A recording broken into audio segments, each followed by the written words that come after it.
Hello viewers, నేను doctor Sumina Reddy, fertility consultant and gynaecologist, Fertilica IVF Hyderabad.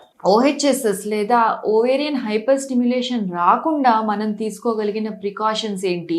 కొంతమందికి ఎవరికైతే ఎక్కువ ఫాలికల్స్ గ్రో అవుతున్నాయని ముందరే చూస్తామో వాళ్ళలో ఓవేరియన్ స్టిమ్యులేషన్కి వాడుతున్న డోసెస్ కొంచెం తక్కువగా వాడడము, అట్లాగే ట్రిగర్కి హెచ్సిజీ ఇంజెక్షన్ ఇవ్వకుండా అగోనిస్ట్ ట్రిగర్ ఇవ్వడము, ఫ్రీజాల్ స్ట్రాటజీ అంటే ఎగ్స్ బయటికి తీసిన తర్వాత అదే నెలలో ఎంబ్రియో లోపల పెట్టకుండా ఆ నెలలో ఆ లేడీకి రెస్ట్ ఇవ్వడము, దాంతోపాటు ఎగ్ పికప్ టైంలో ఆ స్త్రీకి మంచి హై ప్రోటీన్ డయట్, ఫ్లూయిడ్స్ బాగా ఇవ్వడము, దాంతోపాటు క్యాబర్గోలిన్ లాంటి మెడిసిన్స్ ఇవ్వడం ద్వారా ఓహెచ్ఎస్ఎస్ని కొద్ది వరకు అరికట్టవచ్చు. కాకపోతే ఎవరిలో ఓహెచ్ఎస్ఎస్ వస్తుంది అనేది మనం ముందరే ప్రిడిక్ట్ చేయడం చాలా కష్టం అండ్ కంప్లీట్గా అవాయిడ్ చేయడం అంతకంటే కష్టం. అండ్ మైల్డ్ ఓహెచ్ఎస్ఎస్ మనం మాట్లాడుకున్నట్టు మైల్డ్, మోడరేట్, సివియర్ ఓహెచ్ఎస్ఎస్లో మైల్డ్ ఓహెచ్ఎస్ఎస్ ఉన్నప్పుడు వీరికి ట్రీట్మెంట్ వారి ఇంటి వద్దనే చేయవచ్చు. హాస్పిటల్లో అడ్మిట్ చేయాల్సిన అవసరం లేదు.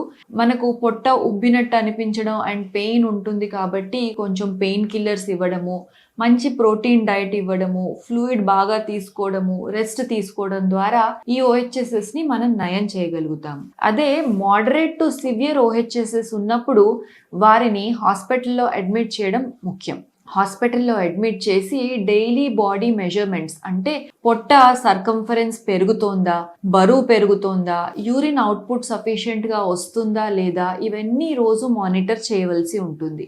దాంతోపాటు రెగ్యులర్గా బ్లడ్ టెస్ట్, వాళ్ళ బాడీలో బ్లడ్ వాల్యూస్ ఎలా ఉన్నాయి అవన్నీ చెక్ చేసుకోవాల్సి ఉంటుంది. బాడీలో ప్రోటీన్ లెవెల్స్ ఏమైనా పడిపోతున్నాయా అది కూడా చెక్ చేసుకోవాలి. దాంతోపాటు వారికి పెయిన్ ఎక్కువ ఉంటుంది కాబట్టి రెగ్యులర్గా పెయిన్ కిల్లర్స్ ఇవ్వాలి అండ్ డీహైడ్రేషన్ని కరెక్ట్ చేయడానికి ఐవీ ఫ్లూయిడ్స్ ఇవ్వాలి అండ్ కాళ్లలో, చేతుల్లో రక్తం గడ్డకట్టకుండా ఉండడానికి కంప్రెషన్ స్టాకింగ్స్ అండ్ హెపారిన్ వంటి మెడిసిన్స్ ఇస్తాము. సో ఈ మెడిసిన్స్ ఇస్తూ హాస్పిటల్లో జాగ్రత్తగా మానిటర్ చేయవలసి ఉంటుంది.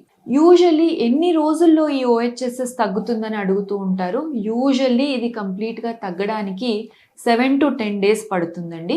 యూజువల్గా మీకు నెక్స్ట్ పీరియడ్ వచ్చేసరికి ఓహెచ్ఎస్ఎస్ కంప్లీట్గా తగ్గిపోతుంది చాలా మందిలో. కొంతమందిలో ఒకవేళ ఏ మంత్లో అయితే ఎగ్ పిక్ చేసామో అదే మంత్లో ట్రాన్స్ఫర్ చేసి మీరు ప్రెగ్నెంట్ అయినట్టయితే ఈ ఓహెచ్ఎస్ఎస్ కొన్ని రోజులు ఎక్కువ ప్రొలాంగ్ అవుతుంది. అంటే మీ ఫస్ట్ 2 to 3 months కూడా 3 months ఆఫ్ ప్రెగ్నెన్సీ ఈ ఓహెచ్ఎస్ఎస్ కంటిన్యూ కావచ్చు. అటువంటప్పుడు చాలా జాగ్రత్తగా వీరిని మానిటర్ చేయాల్సి ఉంటుంది. సో సఫిషియంట్ కేర్ తీసుకున్నట్టయితే ఓహెచ్ఎస్ఎస్లో మార్టాలిటీ అంటే డెత్ రేట్ చాలా తక్కువ ఉంటుందండి. లెస్ దాన్ 1% అని చెప్పుకోవచ్చు. కాకపోతే దీన్ని సమయానికి గుర్తించి ప్రాపర్గా ట్రీట్ చేయడం అనేది చాలా ఇంపార్టెంట్. సో ఓహెచ్ఎస్ఎస్ గురించి కానీ వేరే దేని గురించి అయినా కానివ్వండి, ఫర్టిలిటీ రిలేటెడ్ ట్రీట్మెంట్స్ గురించి డౌట్స్ ఉన్నట్టయితే మీరు తప్పకుండా మమ్మల్ని సంప్రదించవచ్చు at Fertilica IVF Hyderabad. Thank you.